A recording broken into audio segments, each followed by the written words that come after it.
na lugi dagiti Manalo iti La Trinidad Benguet kalpasan ang nadadal dagiti mulada gapo iti bagyo ken habagat.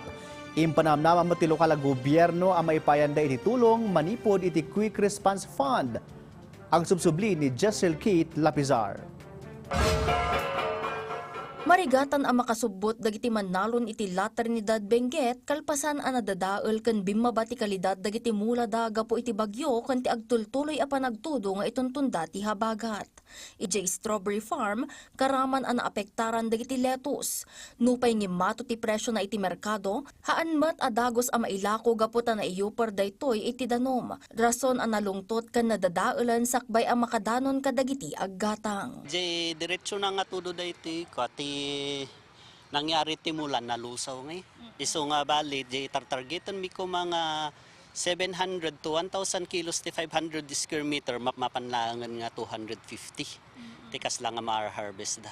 Itong agpaiso ti price nga mawan nga rod ti mailako tayo. Apektado matlaeng dagiti Manalon ang mangiturturong kadagiti apit da EJ Benguet Agri Pinoy Trading Center gapo iti panagbabati kalidad dagiti natnateng.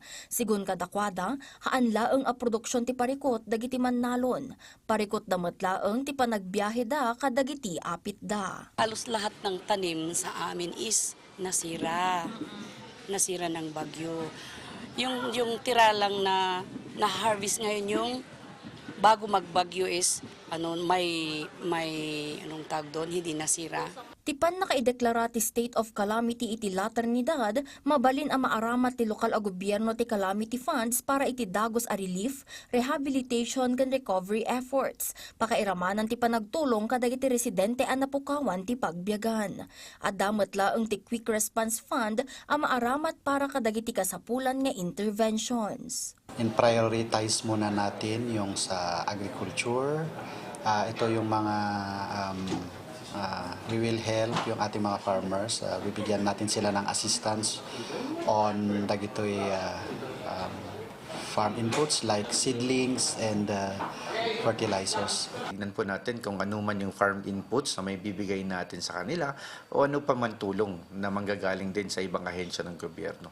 At yun po yung parang nire-request din natin sa DSWD, sa DA, sa provincial government kung ano pa man yung pwede nating ibigay sa ating mga farmer stakeholders ay sana mabigyan din po sila.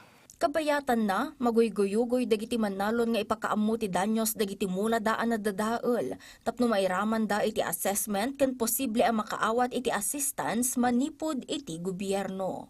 Jezreel Kate Lapizar para iti Pagilian.